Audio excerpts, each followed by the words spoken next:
Hong Kong officials and lawmakers visit a Dongguan air cargo hub and robotics industry in Foshan. Government health advisor David Ho believes the recent flu outbreak has almost peaked. And the evacuation of expatriates from Sudan continues.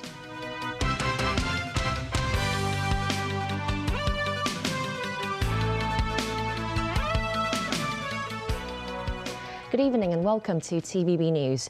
Chief Executive John Lee and his delegation of officials and lawmakers are in Dongguan and Foshan today as part of their visit to the Greater Bay Area. They split into two groups, and one of them visiting an air cargo logistics hub in Dongguan. There, the CE said the project can enhance Hong Kong's connector role as an air transportation hub. Mimosa Ngai reports.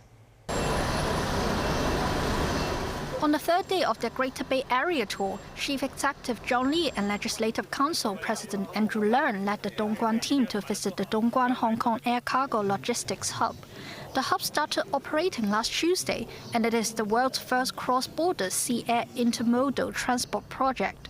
Under such an establishment, their security screening and acceptance of mainland export cargo can be completed before being shipped to Hong Kong for direct air transshipment to overseas destinations.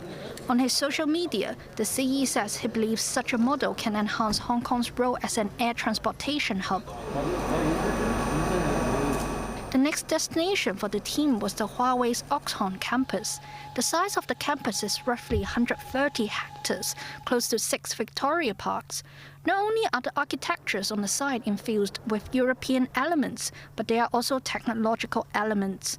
For instance, the electric tram that runs through the campus can be recharged in 15 seconds using the express charging technology of Huawei.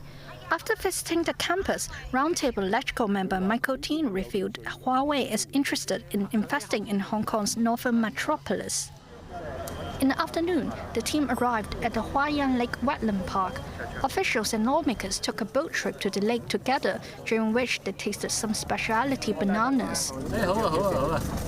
Meanwhile, in Foshan, Chief Secretary Eric Chan led another group of lawmakers to visit a robotics company, focusing on the research and development, production and application of construction robots. Some lawmakers, such as Elizabeth Quad, said those robots are relatively cheap and can protect the safety of construction workers, hoping the government can introduce this kind of technology to the SAR.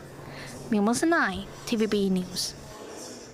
Hong Kong's flu hospitalization rate experienced a rapid increase in recent days that includes serious and fatal cases. This as government health advisor David Ho noted that the influenza situation remains similar to before the pandemic, adding that he believes the recent outbreak has almost peaked. Timothy Lee reports. The most recent influenza outbreak is seeing a spike in infected residents. By the second week of this month, the hospitalization rate of flu patients is at the same level as the peak of the flu season in 2019. From the beginning to the second week of this month alone, around 100 severe cases were reported, of which nearly half were fatal. Speaking with TVB News, Government Health Advisor David Hui said the recent fatal cases mostly consisted of patients aged 65 or above who suffered from chronic illnesses. Normally, we have the winter peak of influenza in January and February, and then we have a summer peak between June and September. This year, because of the removal of the mask mandate on the 1st of March, we see influenza late. But by now, there have been over 100 severe cases, and there have been at least 49 fatal cases. So the high-risk population certainly need to be more careful. So the extreme age, people age less than 5 years, and also the elderly, they really should go for the seasonal influenza vaccination. But he noted that the situation is not too dissimilar to before the pandemic. Hui said he believes the infection numbers have already reached their peak and that they are on track for a gradual decline. Regarding severe cases that have already received the influenza jab, he emphasized that vaccination only offers a 60% prevention rate at best, and that patients who are either elderly or suffer from chronic illness tend to experience more symptoms. He urged such individuals to seek medical help as early as possible and take the Tamiflu drug within 48 hours of the symptoms onset. On COVID-19, Hui said cases in Hong Kong are currently rebounding due to decreasing antibodies of the vaccinated population and believes the newly infected will mainly experience light symptoms. Timothy Lee, TVB News. Meanwhile, the mainland has reported 13 new Arcturus cases over the past week. Many posted on social media about getting COVID again, prompting concerns that a new wave of mass infections is on the way. Mainland infectious disease expert Zhang Wenhong reportedly said during a medical forum that reinfection may occur 6 months after contracting the virus, but the symptoms will be mild. He also urged residents to get a booster jab every 6 months. Elsewhere, Western countries as well as Japan have been evacuating personnel from Sudan as violence between warring sides of the military shows little sign of abating. The bloody onslaught of urban warfare has trapped large numbers in the Sudanese capital, disabling the airport and rendering some roads impassable. Matthew Bray reports. This is a tweet from the Rapid Support Forces saying they had coordinated the evacuation of American diplomats and their families from Khartoum with US forces. In an earlier statement, US President Biden had ordered the evacuation of staff as operations at the embassy ceased for the time being at least. It was followed by a tweet from Secretary of State Antony Blinken continuing to press for a ceasefire between the army and the RSF where there patently isn't one. Other countries, including Saudi Arabia, Britain, France and Japan, were getting their people out of Sudan, some via the Red Sea port of Port Sudan, 650 kilometres from Khartoum. Flights in and out of Sudan are considered risky. He has said that there needs to be a right way out of the conflict, his most benign comments so far. The army has air power, but the RSF is heavily dug in the urban areas. The result is residents are trapped inside their homes and basic supplies are starting to dwindle. Of course, food running out is one issue. This man lost his son when shelling hit his house. The two generals bringing life to a standstill are former allies who jointly planned a 2021 coup that derailed Sudan's short-lived transition to democracy. The dispute is really over the RSF being incorporated into the military and an eventual outcome of civilian rule. Both sides have histories of abuses, particularly the RSF, which grew out of the Janjaweed militias responsible for mass atrocities in the Darfur region in the early 2000s. Matthew Bray, TVB News. Authorities in Russia evacuated multiple apartment buildings in Belgrade after a device was found at the site where a bomb accidentally dropped by a Russian warplane exploded late Thursday. Sappers exploded the new device found near the site of the original explosion in a field. 3,000 people were evacuated temporarily after the discovery. Belgrade is 40 kilometers from the Ukraine border. Meanwhile, at least 5 Russian missiles hit the Ukraine city of Kharkiv and the surround areas late Saturday. Houses were struck. It's not known if there were casualties. Brazil's President Lula de Silva insists he's trying to broker peace in Ukraine despite criticizing his European allies' attitude towards Russia. The leader of South America's largest economy is in Portugal and says he is not trying to please anyone. The United States accused Lula of peddling propaganda during his recent trip to China when he suggested Russia may not be the only aggressor in the Ukraine war. Lula said European countries should stop supplying Ukraine with weapons. Portugal's President Marcelo Rebelo de Sousa was diplomatic but conceded the two nations have different views. Portugal is a founding member of NATO and have agreed Ukraine can join their military alliance once the war is over. Lula also signed agreements as he aims to ease relations with Brazil's former colonial power. France and the Baltic states of Estonia, Latvia and Lithuania expressed dismay after China's ambassador in Paris questioned the sovereignty of former Soviet countries like Ukraine. Chinese Ambassador Liu She made the comments in an interview aired on French television on Friday. Asked about his position on whether Crimea is part of Ukraine or not, Liu said, historically, it was part of Russia and had been offered to Ukraine by former Soviet leader Nikita Khrushchev. Liu stated these ex-USSR countries don't have actual status in international law because there is no international agreement to materialize their sovereign status. France responded by stating its full solidarity with all the allied countries affected. A French Foreign Ministry spokesperson said Ukraine specifically was internationally recognized within borders, including Crimea, in 1991 by the entire international community, including China. The spokesperson added that China will have to clarify whether these comments reflect its position or not. The three Baltic states, all formerly part of the Soviet Union, reacted along the same lines as France. A Massachusetts Air National Guardsman accused of leaking classified documents had allegedly been posting sensitive information months earlier than previously known. This, according to a report from the New York Times, which cited online postings reviewed by the newspaper. NBC News has details. New reporting tonight that the accused leaker of classified information began posting secrets more than a year ago, shortly after Russia's invasion of Ukraine.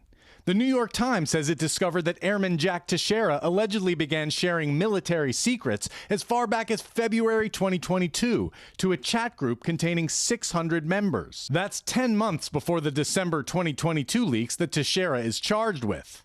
Two sources familiar with the matter tell NBC News investigators gave no indication when briefing Congress last week that they were aware of this new set of disclosures.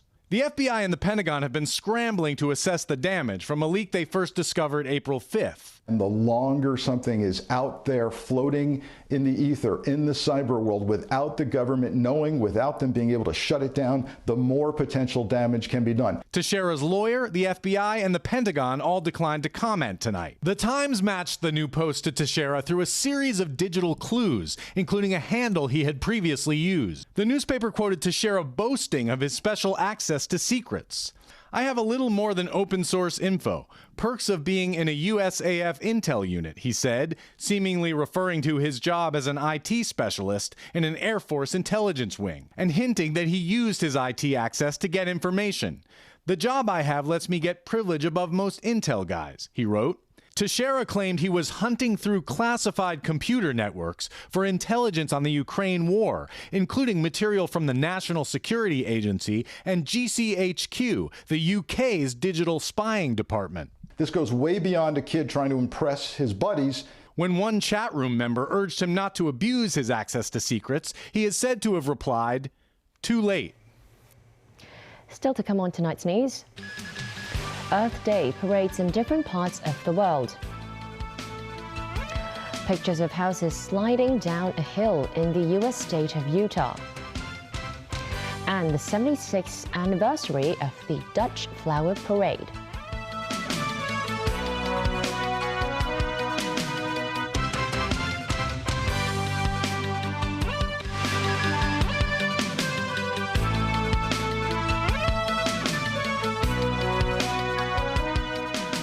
Welcome back to TVB News.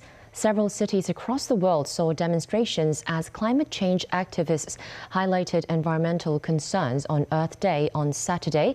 There were large numbers on the streets, especially in the UK and the United States. David Garrett reports. Banging the drum for climate change. London may not be at the front line of environmental disasters and extreme weather, but thousands took to the streets to call for more action. They asked global leaders to wake up. Keep it in the ground. These protesters, dressed as penguins, chanted, "Keep it in the ground," urging the world to stop its reliance on oil as fossil fuels melt ice caps. There had been disruptive protests at the Grand National and World Snooker Championship last week, but these crowds outside the Houses of Parliament were good-natured. No one here is being arrested, no one's sticking themselves to anything, no one's throwing any soup. I hope they haven't got any soup with them, to be quite honest with you. But, you know, we're asking people to step up at this time, to move one rung up of their comfort zone into activism. A World Meteorological Organization report says it may be too late with droughts, floods and heat waves recorded on every continent. These parameters may continue until 2060s, independent of our success in climate mitigation. We have already emitted so much of especially carbon dioxide to the atmosphere that this kind of phasing out of the negative trend takes several decades. This parade is in Key West in the US state of Florida. There were gatherings in California too. A survey shows 8 out of 10 Americans believe they've seen extreme weather in the past 5 years. But although these cyclists are passionate, only half of Americans believe dangerous weather is down to climate change. The country has suffered more $1 billion weather disasters than any other. In the South American country of Ecuador, activists held a mass clean-up in a park in Quito. The aim is to encourage sustainability and raise awareness of climate change. The greenery a world away from the concrete in London. A global community speaking with one voice, rejoicing in the earth on Earth Day and hoping it won't change too much. David Garrett, TVB News. 2 houses collapsed and slid down a hill in Utah in the United States. Get ready for some spectacular pictures. Thankfully, no one was hurt as the homes had already been evacuated. The melting of the winter snow pack caused the earth to give way and the houses to fall apart. Authorities were aware the foundations had become unstable due to shifting ground and ordered residents out 6 months ago. These shots were taken by police officers who were called when the premises started creaking. Nearby houses have been evacuated as a precaution. Back locally, starting on May the 1st, the minimum wage will go up to $40 per hour. But the Society for Community Organization, or SOCO, said the wage rise is not sufficient to cover the costs of daily necessities and suggested an increase to $50. Data from the Census and Statistics Department between 2019 and 2020 showed that the median monthly expenditure of a one-person household reaches $16,000. But even with the raised minimum wage, the monthly salary of such recipients would only be $8,320. According to the government, the city's low-income employees account for just over 80,000 residents in 2020. SOCO suggested that authorities should take into account eliminating poverty as part of their review of the minimum wage. The government has submitted additional information to defend its controversial housing plans for the Fan Lane Golf Course. The latest supplement reaffirmed that an environmental impact assessment report submitted earlier is considered a valid assessment. Following some 20 hours of discussion in total last year, the Advisory Council on the Environment could not agree on all government reports and demanded additional information. The latest survey, which began last September, recorded 54 bird species between 10 a.m. and 10 p.m. A 2-month additional moth survey also recorded 25 moth species in the evening and 13 at midnight. The report reaffirmed that the bird survey and moth survey submitted by the Environmental Impact Assessment earlier are valid for assessment. Earlier, the Council requested the tree compensation ratio be raised to at least 1:1:5, but the latest additional information said that it will replace trees that will not survive. It assured the tree compensation plan will be 3 years longer than usual, hence fully complying with the established requirement of 1:1. Also, the report stated some 0.39 hectares of woodland there has minimal ecological value, and its removal will not result in any adverse ecological impact. It concluded that there will be an adverse impact on the scale of public housing and commercial facilities if the woodland concerned is to be preserved. 一個過百年嘅球場，咁裏邊亦都有好多嘅。Lau Ka-lok, spokesperson for the alliance supporting the golf course, said the report cannot fully reflect the bigger picture. He said there must be more to a 100-year-old golf course, which includes insects that are near extinction or ancient trees that did not make it to the official ancient tree list because the golf course is not located on government land. The Advisory Council on the Environment will meet on May the 3rd. Meanwhile, the council, which has been suspended last year, has already lost 1 member as well as 4 members who have environmental backgrounds. Stunningly decorated floats captivated crowds at the start of the Dutch Flower Parade, which was marking its 76th anniversary. The parade takes place on the 3rd weekend of April, when thousands of visitors flock to the Amsterdam area for its floral displays and colourful flower fields. The complete route of the flower parade covers 41 kilometres. Many of the floats are themed and delight tourists who travelled from across the world to witness the spectacle. The French, you can see it, are catching the verschillende That's the news. Thanks for watching.